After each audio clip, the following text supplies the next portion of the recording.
Good to be talking to you. Tuesday, 9th of June. I hope you've actually all had a good long weekend. It was great to have that extra day to get out and enjoy the sunshine, even though it's winter. Some of our days have been pretty nice down here on the south coast. Today's going to be a bit of a shorter video, a couple of things to draw to your attention, which I hope you're encouraged by. Don't forget this Sunday, 14th of June, 5 p.m, the Q&A. Send your connection, your question, your desire to know something to us at connect@myfoc.org.au. We really want to be able to help our body, the body here at Fig Tree, about what's going on. So if you've got a question about some things that really is on your mind, please let us know. Send the question in. There will be an opportunity also to ask some questions live. And so there'll be a panel, myself included and some others. So please let us know about that question. Don't forget, Langdon is starting up a Christianity Explored course Tuesday night, the 23rd of June. Starts at 7:30 p.m. This is a great way to ask questions about God, a great way to explore the Christian faith. And so maybe you haven't done that for a while. Maybe you have a friend who'd like to know more. Please, again, send your request to be involved to also the same email address I've shared before. It's just a great course, and really we want to encourage people to know more about God and to again ask questions of God during this season. That's coming up. And don't forget, last Sunday we did launch a prayer meeting, Sunday morning, 9:20, just to encourage everyone to stop and to gather together and to be praying for all that's going on. Thank you so much for your patience. Last Sunday morning was a bit of a test. We had some issues, technical wise, but we think we've overcome them.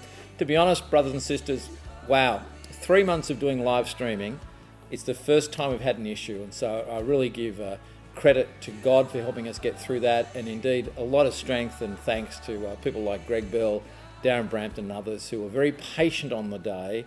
You know, we ended up streaming it at 6 o'clock, so thank you for those who gathered then. But we really appreciate the fact that you are supporting us in this season. Hope you're going well.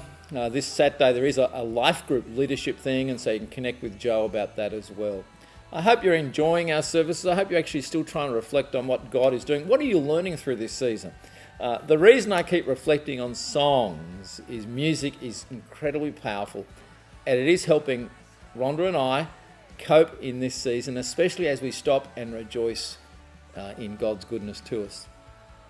A number of years ago, probably back in the middle 90s, I was part of a revival meeting, they called it that, and they were singing all sorts of songs. One of the songs they were singing at the time, and some of you might know this, some of the older ones, of course, these are hymns that I'm thinking of at the moment. It's actually an old one called Leaning on the Everlasting Arms of God. And it's a great, great hymn, written a long time ago, around the 1850s, a bit later than that. And it was written by a guy called, what was his name? Anthony Showalter. Anthony was a musician, a Presbyterian, a teacher, a singer. And what happened at the time was that two of his students had just lost their wives on the same day. And there was a day where actually you'd take a pen and write a letter. And he was trying to write a letter to them to encourage them and to help them in that incredibly tough time. And as a pastor, I can imagine how hard that is. And he penned this song, and I'll give you the verse in a moment. He penned this song, "What a fellowship, what a joy divine, leaning on the everlasting arms." The last verse in particular, what have I to dread? What have I to fear? Leaning on the everlasting arms. I have peace complete with my Lord, so near, leaning on the everlasting arms. And I want to say to us, this is a season where we need to lean. And I love the image and the picture of the everlasting arms of our great Lord.